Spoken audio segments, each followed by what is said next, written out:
Hello everybody and welcome to the channel. Today I'm going to teach you how to take care of an Asian forest scorpion. This is one of the most popular scorpions in the pet trade right now, and it's mainly due to its price. You can find these guys going for anywhere from like $10 to $20, maybe like 25 to 30 on some places, but these guys are awesome and they get huge. Now these guys are located in the tropical rainforest of Southeast Asia, so they want a very humid environment. Not only that, these guys can live almost a decade, so if you get this guy and he's a little bit tinier, you can have him for a very long time. These guys have a medium growth rate and they get about 6 inches long, so if you have a tiny little guy, guys, I've seen some tiny little guys getting sold everywhere here and there, and a lot of times I used to see a lot of larger scorpions being sold, but most of the time now I see babies being sold. So if you get a baby, it's going to take him a while before he gets into his adult size. I'm going to go ahead and warn you as well, these guys are venomous. They do pack some venom, but it's not very potent. It's only going to be dangerous if you're allergic to it. So now that we got kind of the background out of the way, let's go ahead and get to the care. How can you care for the scorpion and make him very much at home? If you can see right here in this, my scorpion, where is he? He's actually in his hide right here. I used to have 2 hides, but he spent all his time in this one. So I went ahead and took the other one out in case I put like a cricket in there and I didn't have time to feed him at night time. I just threw it in there and he could go ahead and hunt it. Another thing with that is these guys are nocturnal. You're not going to see them during the day. And if you do see them during the day, that means they just might not be comfortable, or they could just be curious, just walking around looking for a place to go hide. So if you don't stay up all night, all you're going to see is a jar of dirt. But if you do stay up all night and you're a night owl, you're going to see these guys come out. However, if you do feed them and they are well fed, they're going to have no reason to come out. They're just going to chill in the little hide, and you'll have basically what equivalent to a pet rock. So let's go ahead and talk about enclosure. What can you keep this guy in? I keep my guy in a 10-gallon tank. If you have a smaller baby one, you could probably keep him in a 5-gallon, but I would just go ahead and start off with 10-gallon. Might as well just get it, and then you never have to upgrade ever again. You can also keep them in like a storage container, equivalent 10-gallon storage container. And the reason I say a storage container, a lot of people are against it. They're like, oh, it's the humanity, but it doesn't matter. It's the same thing as 4 sides. But the one thing with using a glass enclosure is it bleeds humidity, and these scorpions love humidity. I have to mist this thing almost every day because the humidity just escapes, and if you cover it up, mold can start growing underneath the hide and other places, stuff like that. But for some reason, I don't know why, I'm not a scientist, but storage containers really hold humidity in very well. And I've had success with keeping scorpions in storage containers. They've done very well. The humidity, I don't ever have to miss it just because it keeps that humidity inside. Now, I will say if you do get a storage container, make sure it has a top, and make sure you drill holes all around it so that way it has airflow inside of it. Now, if you can't see, this is a lot of dirt right here. I'll probably have like 4 inches of dirt inside this. And that's what you want. You want like 4 to 5 inches of dirt if you have like a taller enclosure, because these guys can sometimes burrow, sometimes not. It really just depends. But I've had some that burrow, kind of go down, dig a little bit. I have some that just sit under a piece of bark, and that's what they do all day, every day. The soil you can use, just make sure you can use cocoa fiber. Some people use cocoa fiber. I use my own substrate. I have a video on that as well if you want to know how to mix it up. But have a substrate that can just hold humidity. That's what you really want, a substrate that can hold humidity, and that's more of a tropical type of substrate. And on top of the substrate to really hold that humidity in, I put leaf litter all over the top. I use a cork bark as a hide. You can use any kind of hide you want. And I have a water dish. It's not a deep water dish, it's a very small water dish. That way you can just kind of go over the top and get some water if he wants it.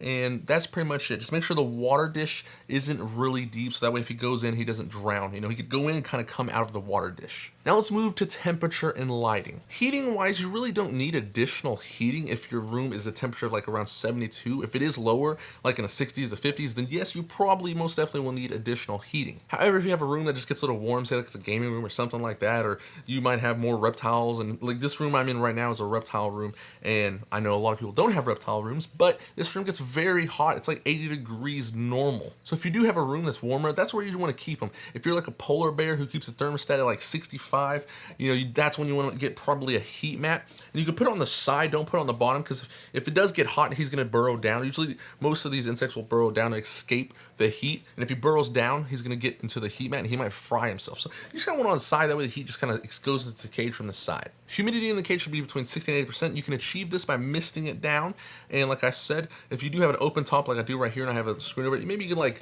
put a cover on one side of it, kind of keep the humidity in the cage more. You don't need UVB light at all. However, I will say that the one thing skeletons have on them is they can glow in the dark, or their skin reacts to UV light. And the theory behind that is the reason their skin reacts to UV light is to tell them that they're in direct sunlight and they need to get out of there. Otherwise, a predator can get them. I have a UV light right here, and if I shine it on him, he actually glows. And if he's just chilling out in the open, and when I shine it on him, he immediately starts trying to find a hiding spot because he knows, like, oh, I'm in the open, UV light's hitting me. And that is a theory. I don't know if it's correct or not, but when I tested it out myself, I mean, I'm not a scientist either. I'm not doing like scientific method testing. I just saw him out in the open, I shined it on him. He was like, oh, goodness, I gotta get in a hiding spot. That is a theory. So you don't have to provide him UV light at all. I do not provide mine at UVB light at all. You could if you wanted to. It's not really going to make a difference for them. They're not a reptile who's going to benefit from the UVB light. It's just an observation I have made. But you could, if you want to provide them with a day and night cycle. You could get like an LED light, put it on top, and just have it shine in the cage. Put it on a timer, and then at nighttime it turns itself off, and he knows. I don't use the LED light for mine at all. There is kind of LED lights behind me, and that's what I use, I guess you could say. But even when I forget to turn those on, he automatically knows when nighttime is around. He'll start coming around, walking around, looking for food. And then when I feed him, he just goes in his house and eats, and he won't come out for about a week. And if you do use an LED light source, that means you can put live plants in here, and they will grow. They'll be healthy and happy with the LED light. It would have to be an LED light with like 5,000 K or more though. Moving on to the last and very important part of this is feeding. What are you going to feed the scorpion? Now, I have I breed all my food. I have crickets, I have mealworms, I have superworms, I have dubia roaches, I have hissing cockroaches. I have a lot. And I will say the favorite of my scorpions is crickets, but that sometimes changes. The least favorite, surprisingly to me, is dubia roaches. I don't know what that's about. But like for this video, I was going to feed him to show like, oh, this is what they look like when they feed. And I offered him a dubia roach. I offered him a mealworm. I offered him a cricket. He didn't want any of that. I put a hissing cockroach juvenile I might add, hissing cockroach in front of him. He destroyed it. He immediately was like, give it here. I'm going to eat that. That's what I want. So do provide a variety of foods. They can eat all of that and many more. When you provide the food for it, make sure if you have like a baby, it's the correct size. Make sure you're not going to give it like a cricket the size of its entire body. Maybe like around the size of its head, or maybe like a little bit more, you know. That's pretty much a good size you want there. When you feed these guys, you can go ahead and feed them with tongs. They can't climb up glass or anything like that, so I just take my top off. I actually take his hide up, and I'm like, hey, are you in there? Come on out. And sometimes I don't even do that. Sometimes I just put the cricket or whatever it is at the very entrance of his hide. He'll come, grab it, go back in his hide. He's good to go. But I usually feed mine with tongs, so that way I don't have to worry about it staying in there overnight, somehow escaping, because like I said, I had a hissing cockroach. Hissing cockroaches can actually climb up glass and escape. So that I want to make sure he eats it. And if he's not interested, I'll just go ahead and put it away. When you do feed these guys, they eat probably like once every 2 to 4 weeks. Sometimes they even eat once a week. It just really depends. You know, just test it out. Put it in there, see if he's hungry. Now, if they do get too fat, and you can tell the way they get too fat on the side of their body, it's like it'll look like a separating. They're separating. There's like a piece of skin that's holding them together. It sounds weird, but if that gets like really big and they obviously look really fat, then just kind of hold off. Don't feed them so soon, because sometimes some of them eat more than others. My guy, he eats perfectly good for how he maintains a perfectly good weight, and he doesn't overeat. So I'm pretty happy about that. But like I said, every scorpion is different. Another thing on that before I get off in the video is a lot of times people say these scorpions are very aggressive. My guy, I guess you could say he is alert, but he's not that aggressive. I have Emperor Scorpion who is way more aggressive than him, but some other Agents 4 scorpions do get more aggressive. It really just depends on the scorpion itself. He will not ever try to sting you at first. He will try to claw you immediately, but he won't ever try to sting you, and others will try to sting you immediately. So it really just depends on the scorpion you have. Now, one important thing that you should know about your scorpion is when it grows, it's going to molt. It's similar to a snake shedding its skin, and when it does that, you do not want to touch it. You don't want to mess with it.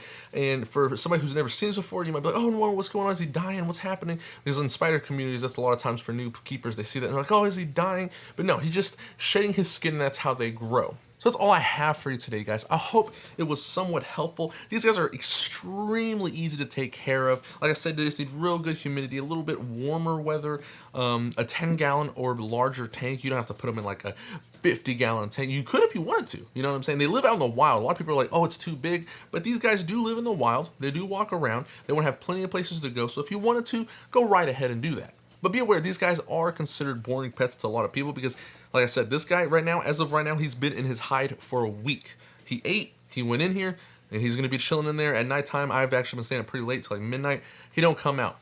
But I guarantee you in another week, he's going to be coming out and looking for some food. So I'm gonna go ahead and end the video here. I hope I was helpful in some way. If you have any questions or comments, please drop them down in the comments below. I will see you next time.